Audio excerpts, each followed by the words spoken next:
ಆಕಾಶವಾಣಿ ಮಡಿಕೇರಿ. ಶ್ರೀಯಮ್ಮರಾತಿ ಸಾಧನ ಪಯೋನಿಧಿಯೊಳ್ ಪಡೆದುಂ ಧರಿತ್ರಿಯಂ ಜೀ ಪಂಪನ ಪೆಂಪು. ಪಂಪ ಭಾರತದಿಂದ ಆಯ್ದ ನಾಟಕೀಯ ಸಂಗತಿಗಳ ರೂಪಕ ಸರಣಿ. ಒತ್ತಿಕೊಂಡು ಆತ್ಮೀಯ ಸುಪುಷ್ಪಮಂ ರಚನೆ ಹಾಗೂ ಪ್ರಸ್ತುತಿ ಜಿ ಶಾಂತಕುಮಾರ್. ಇಂತೂ ಉದಾತ್ತ ನಾರಾಯಣನಾದದೇ ಕೇಳಿ ಪಂಪನ ಪೆಂಪು. ಹರಿಕೇಸರಿ ಸೌಖ್ಯ ಕೋಟಿಯಂ ಹೀಗೆ ಎಂಬಗೆ.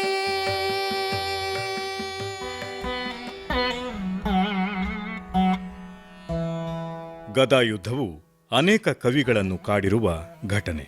ಹಾಗೆಯೇ ಪಂಪನಲ್ಲೂ ಉತ್ಕೃಷ್ಟವಾಗಿ ಬಂದಿದೆ ಎನ್ನಬಹುದು. ರನ್ನನ ಗದಾಯುದ್ಧವು ಭೀಮನ ಸಾಹಸವನ್ನು ಮೆರೆಯಲು ಒಕ್ಕಣಿಯಾದರೆ ಪಂಪನಲ್ಲಿ ಎಂದಿನಂತೆ ಕ್ರೋಢೀಕರಿಸಲಾಗಿದೆ. ದುರ್ಯೋಧನನ ಅಭಿಮಾನಧನದ ವ್ಯಕ್ತಿತ್ವದ ಪ್ರದರ್ಶನದ ವೇದಿಕೆಯೂ ಹೌದು. ವೈಶಂಪಾಯನ ಸರೋವರವು ಮಹಾಭಾರತ ಕುರಿತ ಅನೇಕ ಕಾವ್ಯಗಳಲ್ಲೂ ಶಾಶ್ವತವಾಗಿದೆ. ಹಾಗೇನೆ ಪಂಪ ಭಾರತದಲ್ಲೂ ಒಂದೇ ವೃತ್ತದಲ್ಲಿ ಅದರ ವರ್ಣನೆಯನ್ನು ಪಂಪ ಹಿಡಿದುಕೊಟ್ಟಿದ್ದಾನೆ. ಈ ಭಾಗದ ಕಡೆಯಲ್ಲಿ ಅದೇ ಪದ್ಯವನ್ನೇ ವಾಚನ ಮಾಡಲಾಗಿದೆ. ಕಾವ್ಯದ ಮೇರು ಪ್ರತಿನಾಯಕನಾದ ದುರ್ಯೋಧನ ಈ ಭಾಗದಲ್ಲಿ ಮಿಂಚಿ ಮರೆಯಾಗುತ್ತಾನೆ. ಆತನ ಅಂತ್ಯವೂ ಆತನ ಛಲಕ್ಕೆ ಪೂರಕವಾಗಿರುವಂಥದ್ದೇ. ದುರ್ಯೋಧನನ ಅಂತ್ಯಭಾಗವನ್ನು ಇಲ್ಲಿ ಅಳವಡಿಸಲಾಗಿದೆ. ಕೇಳಿ. ಗೆಳೆಯ, ದುರ್ಯೋಧನನು ವೈಶಂಪಾಯನ ಸರೋವರದ ಬಳಿ ಬರುವವರೆಗೆ ಕತೆಯನ್ನು ಹೇಳಿ ನಿಲ್ಲಿಸಿದೆವು. ಹೌದು, ರಣರಂಗದಲ್ಲಿ ಬೇಯುತ್ತಿರುವ ಹೆಣಗಳ ಸೀದ ದುರ್ವಾಸನೆಯಿಂದ ಹೇಸಿ ಭೀಷ್ಮರು ಆದೇಶಿಸಿದಂತೆ ವೈಶಂಪಾಯನ ಸರೋವರಕ್ಕೆ ಬಂದು ಕೊಳದ ಅಗಾಧತೆಯನ್ನು ಕಂಡು ಬೆರಗಾಗಿ ನಿಂತನು. ಪಾತಾಳ ಬಿಲಕ್ಕೆ ಬಾಗಿಲು, ಭಯಂಕರವಾದ ಕತ್ತಲು ತುಂಬಿದ ಕೂಪ, ಪ್ರಳಯ ಕಾಲದ ಉಗ್ರ ಮೋಡಗಳ ಕರಿ ನೆಳಲಂತೆ ಕರಿ ನೀಲಿ ಬಣ್ಣದಿಂದ ತುಂಬಿ ನಿಂತು ಬಕಬಲಾಕ ಪಕ್ಷಿಗಳ ಶಬ್ದದಿಂದ ಮರೆಯುತ್ತಿರುವ ವೈಶಂಪಾಯನವು ತನ್ನ ಗಾಂಭೀರ್ಯದಿಂದಲೂ ಭೀಕರವಾಗಿಯೂ ದುರ್ಯೋಧನನಿಗೆ ಕಂಡಿತು. ಸತತ ಯುದ್ಧದಿಂದಾಗಿ ಶರೀರವು ಗಾಯಗೊಂಡು ಹೊಸ ನೆತ್ತರು ಸುರಿಯುತ್ತಿರುವುದನ್ನು ನೀರಿನಿಂದ ತೊಳೆದು ಅಚಮನ ಮಾಡಿ ದೇವತೆಗಳಿಗೆ ನಮಸ್ಕರಿಸಿ ಜಲಮಂತ್ರಾಕ್ಷರಗಳಿಂದ ಸರೋವರವನ್ನು ಮುಟ್ಟಿ ಅಭಿಮಂತ್ರಿಸಿದನು. ಜಲ ಮುಟ್ಟಿದೊಡನೆಯೇ ಪರಾಕ್ರಮಶಾಲಿಯಾದ ಅರ್ಜುನನ ಮತ್ತು ಸಾಹಸ ಭೀಮನ ಕೋಪಾಗ್ನಿಯಿಂದ ಈ ನೆಲವು ಸುಟ್ಟು ನಾಶ ಮಾಡದೆ ಬಿಡದು. ಇಲ್ಲಿ ಬಾಳುತ್ತಿರುವ ನಮ್ಮನ್ನು ಕದಡಬೇಡ, ಇತ್ತ ಬರಬೇಡ, ಹತ್ತಿರ ಬರಬೇಡ ಎನ್ನುವಂತೆ ಕಿರುಚುತ್ತಾ ರಾಜಹಂಸ ಕೋಕ ಸಮೂಹವು ಧ್ವನಿಗೈದು ಹಾರಿದವು. ಸಮಸ್ತ ಭೂಮಂಡಲವನ್ನು ತೇಜಸ್ಸಿನಿಂದ ಪ್ರಕಾಶಿಸಿ ಕೊನೆಗೆ ಕಾಂತಿಹೀನನಾಗಿ ಬಳಲಿ ಪಡುವಣದಲ್ಲಿ ಮುಳುಗುವ ಸೂರ್ಯನ ಹಾಗೆ ದುರ್ಯೋಧನನು ಸರೋವರದಲ್ಲಿ ಮುಳುಗಿದನು. ಅಯ್ಯೋ, ಯಾರಾದರೇನು, ವಿಧಿಯು ಕಟ್ಟಿಟ್ಟಿರುವುದನ್ನು ಕಳೆಯುವುದಕ್ಕೆ ತೀರುತ್ತದೆಯೇ? ಇತ್ತ ಧರ್ಮರಾಜನ ಪಾಳೆಯದಲ್ಲಿ ಶಲ್ಯವಧಿಯ ನಂತರ ರಣರಂಗದಲ್ಲಿ ಎಲ್ಲಿಯೂ ದುರ್ಯೋಧನನನ್ನು ಕಾಣದೆ ಆತಂಕ ಮನೆ ಮಾಡಿತು. ಇದರಿಂದ ಧರ್ಮರಾಜನು ಕೃಷ್ಣನನ್ನು ನೋಡಲು ಕೃಷ್ಣನು ಇಂತೆಂದನು.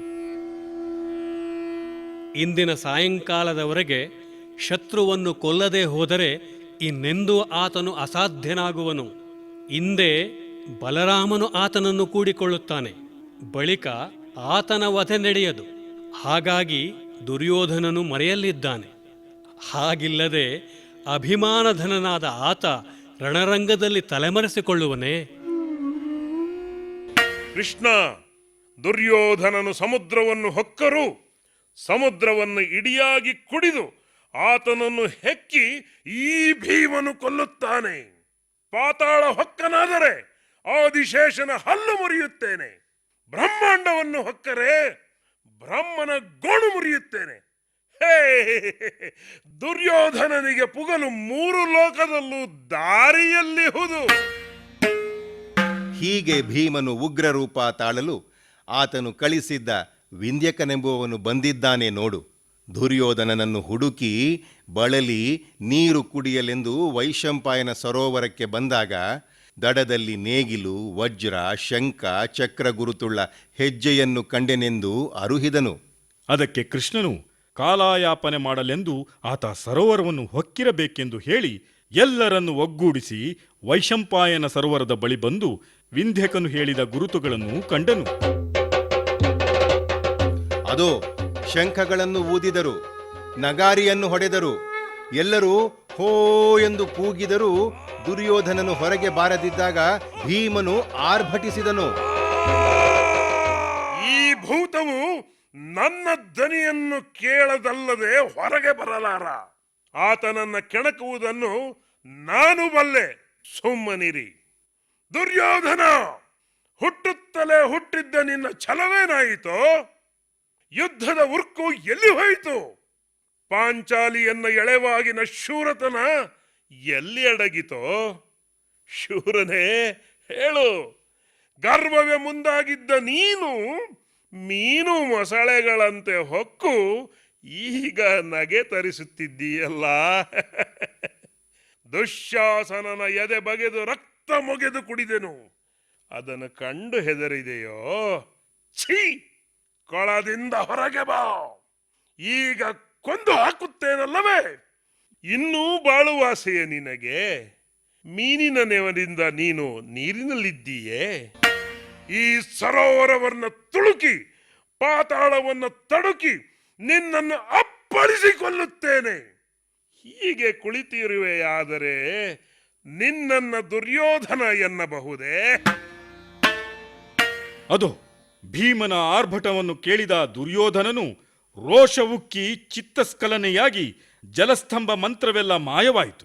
ಭೀಮನ ಗರ್ಜನೆಗೆ ಅಭಿಮಾನಧನನಾದ ದುರ್ಯೋಧನನು ಭಂಗಿತನಾಗಿ ಸರೋವರದ ತಳದಿಂದ ಮೇಲಕ್ಕೆ ಜಿಗಿದನು. ಮೈಯಿಂದ ನೀರು ಧಾರೆಯಾಗಿ ಹರಿಯಲು ಭೀಮನ ಘರ್ಜನೆಯಿಂದ ದುರ್ಯೋಧನನು ಬೆವೆತವನಂತೆ ಕಾಣುತ್ತಿದ್ದಾನೆ. ದಿಗ್ಗಜದ ಸೊಂಡಿಲನ್ನು ಹೋಲುವ ತೋಳುಗಳು, ಸುತ್ತುವರಿದು ಭುಜವೇರಿದ ಗದಾದಂಡದೊಂದಿಗೆ ಕಾಂತಿಯುಕ್ತನಾಗಿ ಯಾವ ಭೀತಿಯೂ ಇಲ್ಲದೆ ಕೊಳದಿಂದ ಹೊರಬರುತ್ತಿರುವ ದುರ್ಯೋಧನನನ್ನು ಕಂಡು ಧರ್ಮರಾಜನು ತನ್ನೊಳಗೇ ಅಭಿನಂದಿಸುತ್ತಿದ್ದಾನೆ. ತನ್ನವರನ್ನೆಲ್ಲ ಕಳೆದುಕೊಂಡರೂ ಮತ್ತೆ ಉತ್ಸಾಹಭರಿತನಾಗಿ ಭೀಮನ ಒಂದೇ ಘರ್ಜನೆಗೆ ಕೋಪಗೊಂಡು ಸಿಡಿಲಿನಂತೆ ಬರುತ್ತಿದ್ದಾನೆ. ದುರ್ಯೋಧನನು ಎಂಥ ಶೂರನೋ! ಹಿಂದೆ ಈ ಭೂಮಿಯು ಹಿರಣ್ಯಾಕ್ಷನ ಕೈ ಸೇರಲು ಈ ಕೃಷ್ಣನೇ ಪಾತಾಳ ಹೊಕ್ಕು ಭೂಮಿಯನ್ನ ಮೊದಲು ತಂದನು. ಈಗ ನಿಮ್ಮ ಕೈಗೆ ಬಿದ್ದ ಭೂಮಂಡಲವನ್ನು ಮತ್ತೆ ತರಲು ಶಾಸ್ತ್ರೋಕ್ತವಾಗಿ ಈ ಕೊಳವನ್ನು ಪ್ರವೇಶಿಸಿದೆನು. ಇದು ತಪ್ಪೇ? ಇನ್ನು ನನಗೆ ಎದುರಾಗುವವರು ಯಾರು? ತೋರಿ. ದುರ್ಯೋಧನ, ಇನ್ನಾದರೂ ಕೋಪವನ್ನು ಎಸೆ. ಭೂಮಿಯನ್ನು ಹಂಚಿಕೊಂಡು ಆಳೋಣ. ಈ ದ್ವೇಷದಿಂದ ಏನುಪಯೋಗ? ನೀನಿನ್ನೂ ಛಲವನ್ನೇ ಆಶ್ರಯಿಸದೆ ನಾವು 5 ಜನರು ನಿನಗೇ ಸೇವೆ ಮಾಡುವಂತೆ ನೀನೇ ರಾಜ್ಯಭಾರ ಮಾಡು. ಸಹೋದರ ಬಾಂಧವ್ಯಕ್ಕಿಂತ ಈ ನೆಲ ಮೇಲಾದುದೇ? ಇದನ್ನು ಸ್ವೀಕರಿಸು, ಕೈಯೊಡ್ಡಿ ಬೇಡುವೆ. ಧರ್ಮರಾಜನ ಮಾತಿಗೆ ಕೃಷ್ಣನು ಧ್ವನಿಗೂಡಿಸುತ್ತಿದ್ದಾನೆ ನೋಡು. 5 ಗ್ರಾಮಗಳನ್ನೂ ನೀನು ಕೊಡಲೊಪ್ಪದ್ದರಿಂದ ಇಷ್ಟಾಯಿತು ನೋಡು. ಧರ್ಮರಾಜನು ಸ್ನೇಹದಿಂದ ಆಡಿದ ಮಾತನ್ನು ಒಪ್ಪಿ ಬಾಂಧವ್ಯವನ್ನು ಉಳಿಸು. ಯಾರಲ್ಲಿಯೂ ಮುಳಿಯಬೇಡ. ಮೊದಲು ನೀವಂದದ್ದನ್ನು ಮಾಡದವನು ಈಗ ಮಾಡುವೆನೆ? ನಾನು ದುರ್ಯೋಧನನಲ್ಲವೇ? ವೃಥಾ ಭಿನ್ನಾಣದ ಲೋಕೋಕ್ತಿ ನನ್ನಲ್ಲಿ ಆಡುವೆಯ ಕೃಷ್ಣ? ದುಶ್ಯಾಸನನನ್ನು ಯುದ್ಧದಲ್ಲಿ ಹೊರಳಿಸಿ ಕೊಂದ ಈ ಭೀಮನೊಡನೆ ಕೂಡಿ ಬಾಳುವುದೇ? ಇನ್ನು ನಾನಾದೆನು, ಇವನಾದನು, ತೊಡೆ ತಟ್ಟಿದ್ದೇನೆ. ನೀವೆಲ್ಲರೂ ಕೋಪಿಸಿಕೊಂಡು ಎದುರಾದರೂ ನಾನು ಹೋರಾಡುತ್ತೇನೆ. ಇನ್ನೇಕೆ ತಡ? ದುರ್ಯೋಧನನು ಹೀಗೆನ್ನುತ್ತಿರಲು ತೀರ್ಥಯಾತ್ರೆ ಮುಗಿಸಿ ಹುಡುಕಿ ಬಂದ ಬಲರಾಮನು ನೇಗಿಲ ಧರಿಸಿ ಬೆಟ್ಟವೇ ಚಲಿಸಿದಂತೆ ನೆರೆದ ನೆರವಿಯ ಬಳಿ ಬಂದನು. ಅಯ್ಯೋ, ದುರ್ಯೋಧನನ ಅವಸ್ಥೆಯನ್ನು ಕಂಡು ಬಲರಾಮನು ಮರುಗಿದನು. ಆತನ ವದನವು ಕೋಪದಿಂದ ಉರಿದೆದ್ದಿತು. ಇದನ್ನು ಕಂಡ ಕೃಷ್ಣನು, ಅಣ್ಣ, ಚೆನ್ನಾಗಿ ವಿಚಾರಿಸಿ ಕೋಪಗೊಳ್ಳುವುದು ಒಳಿತು. ಪಾಂಡವರಿಗೆ ದಕ್ಕಬೇಕಾದ ನೆಲವನ್ನು ದುರ್ಯೋಧನನು ಏನು ಮಾಡಿದರೂ ಕೊಡದೆ ಯುದ್ಧವು ಅನಿವಾರ್ಯವಾಯಿತು. ಎಲ್ಲರನ್ನೂ ಕಳೆದ ಮೇಲೂ ಕೂಡಿ ಬಾಳಲು ಒಪ್ಪದೆ ದುರ್ಯೋಧನನು ಮೇಲೆ ಬೀಳುತ್ತಿದ್ದಾನೆ. ನೀನೇ ವಿಚಾರಿಸು, ಆತನು ಹುಸಿ ಆಡನು. ಕೃಷ್ಣನೆಂದದ್ದು ಸತ್ಯ. ಪಾಂಡುತನಿಯರು ನಿರ್ದೋಷಿಗಳು. ಈ ಯುದ್ಧರಂಗವು ಸತ್ಯರಂಗವೂ ಹೌದು. ಹೆ, ಎರಡು ಮಾತಾಡುತ್ತೇನೆಯೇ? ನನ್ನವರ ನಾಶದಿಂದಾದ ದುಃಖದ ಬೆಂಕಿಯಿಂದ ಉರಿಯುತ್ತಿದ್ದೇನೆ. ನನ್ನ ಈ ಗದಾಪ್ರಹಾರದಿಂದ ನಾಶವಾಗದೆ ಶತ್ರುಗಳಿರ್ತಾರೆಯೇ? ನನ್ನನ್ನು ಬಿಟ್ಟು ಬಿಡು ಬಲರಾಮ. ಆಗಬಹುದು ದುರ್ಯೋಧನ. ಧರ್ಮರಾಜ, ನಿಮ್ಮ 5 ಜನರಲ್ಲಿ ಒಬ್ಬನು ಈತನೊಂದಿಗೆ ಕಾದಲಿ. ಸೋತರೆ ದುರ್ಯೋಧನನು ಈ ನೆಲವನ್ನ ಆಳುವನು. ಉಳಿದವರು ಆತನ ಸೇವೆ ಮಾಡುವರು. ಯಾರು ಕಾದುತ್ತೀರಿ? ನನ್ನನ್ನ ದುರ್ಯೋಧನನ ಜೊತೆಗೆ ಬಿಡಿ.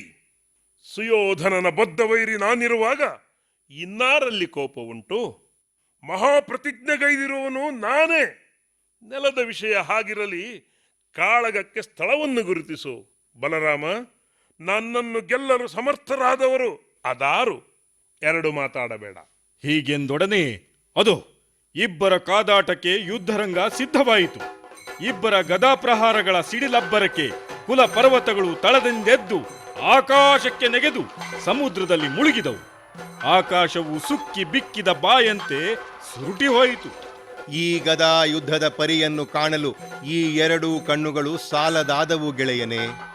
ಇಬ್ಬರ ಗದೆಗಳು ಘಟ್ಟಿಸಲು ಊಲ್ಕೆಗಳು ಆಕಾಶವನ್ನು ಹೊಕ್ಕು ಗದಾ ಯುದ್ಧ ಕಾಣಲು ಬಂದ ದೇವತೆಗಳ ಕಣ್ಣುಗಳನ್ನು ಕೋರೈಸಿದವು.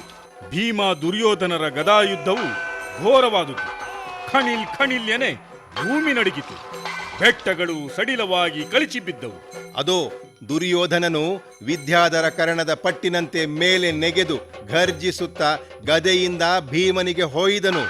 ಭೀಮನು ಈ ಹೊಡೆತದಿಂದ ನೀಲಪರ್ವತವು ಕಡೆದು ಉರುಳಿದಂತೆ ಕೆಳಗೆ ಬಿದ್ದು ಮೂರ್ಛಿತನಾದನು. ಬಿದ್ದವನನ್ನು ಹೊಡೆಯಲಾರಿ ಎಂದು ದುರ್ಯೋಧನನು ಗದೆಯನ್ನು ಬರಿದೆ ಗಾಳಿಯಲ್ಲಿ ಬೀಸಿದನು. ಗದೆ ಬೀಸಿದ ಗಾಳಿಯಿಂದ ಭೀಮನು ಮೂರ್ಛೆ ತಿಳಿದೆದ್ದನು.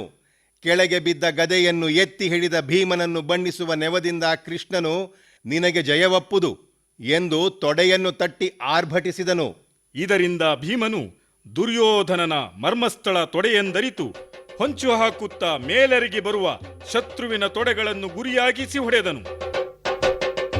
ಅಯ್ಯೋ, ತೊಡೆಗಳು ಪುಡಿಗಟ್ಟಿ ದುರ್ಯೋಧನನು ಇದೇನು ಮಾಡಿದೆ ಭೀಮಾ ಎನ್ನುವಂತೆ ನೋಡುತ್ತಾ ನೆಲಕ್ಕುರುಳಿದನು.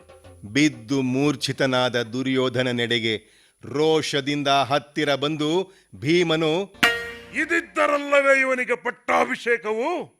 ನವಿಲುಗರಿಯ ಕೊಡೆಯನ್ನ ಪಸರಿಸಿ ಇದಲ್ಲವೇ ತಂಪನೆರೆದದ್ದು?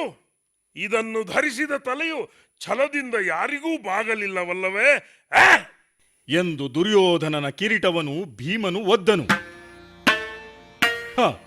ತನ್ನ ಪ್ರೀತಿಯ ದುರ್ಯೋಧನನಿಗಾದ ಅವಸ್ಥೆಯನ್ನು ಕಂಡು ದುಃಖಪಟ್ಟು ಬಲರಾಮನು ದ್ವಾರಾವತಿಗೆ ಹೊರಟನು. ಭೀಮನು ವೇಣಿ ಸಂಹಾರ, ಊರುಭಂಗ, ಮುಕುಟಭಂಗ ಪ್ರತಿಜ್ಞೆಗಳನ್ನು ಪೂರೈಸಿದುದನ್ನು ಕೃಷ್ಣನು ಹೊಗಳಿದನು ಎಂಬಲ್ಲಿಗೆ ಈ ಕಥೆಯನ್ನು ನಿಲ್ಲಿಸುವ ಗೆಳೆಯ. ಇದು ಪಾತಾಳ ಬಿಲಕ್ಕೆ ಬಾಗಿಲ್ ದಲ್ ಘೋರಾಂಧಕಾರಕ್ಕೆ ಮಾಡಿದ ಕೂಪಂ ಪೆರತಲ್ತು ಇದು ಉಗ್ರ ಕಾಳಾಂಬೋಧರ ಛಾಯೆ ತಾನೆದಲ್ಯಂಬಂತಿರೆ ಕಾಚಮೇಚ ಕಚಯಚ್ಛಾಯಾಂಬುವಿಂ ಗುಂಪಿನಿಂ ಪುದಿದು ಇರ್ದತ್ತು ಸರೋವರಂ ಬಕ ಬಳಾಕಾನೀಕರಾವಾಕುಳಂ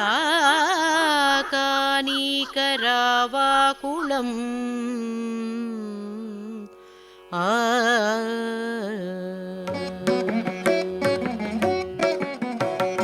ಛಲದೊಳ್ ದುರ್ಯೋಧನಂ ಪಂಪನ ಪೆಂಪು. ಪಂಪ ಭಾರತದಿಂದ ಆಯ್ದ ನಾಟಕೀಯ ಸಂಗತಿಗಳ ರೂಪಕ ಸರಣಿ ಕೇಳಿದಿರಿ. ಬಲದೊಳ್ ಮದ್ರೇಶಂ ರಚನೆ ಹಾಗೂ ಪ್ರಸ್ತುತಿ ಜಿ ಶಾಂತಕುಮಾರ್. ಸಿಂಧೂದ್ಭವಂ ಚಾಪ ವಿದ್ಯಾಬಲದೊಳ್ ಪದ್ಯಗಳನ್ನು ಹಾಡಿದವರು ಜಿ ಪುಷ್ಪಲತಾ. ಮಹಿಮೆಯೊಳ್ ಫಲ್ಗು ಭಾಗವಹಿಸಿದ್ದವರು Umesh S S, G Shanthakumar, Bedre Manjunath, Surendranath Sathvik, Prabhuswamy Malimath, G N Manjunath ಮತ್ತು ಎಸ್ ಲಕ್ಷ್ಮೀನಾರಾಯಣ. ಇವರ್ಗಳಿಂ ಈ ಭಾರತಂ ಲೋಕ ಪೂಜಂ. ಈ ಕಾರ್ಯಕ್ರಮ ಆಕಾಶವಾಣಿ ಮಡಿಕೇರಿ ಕೇಂದ್ರದಿಂದ ಮೂಡಿಬಂತು.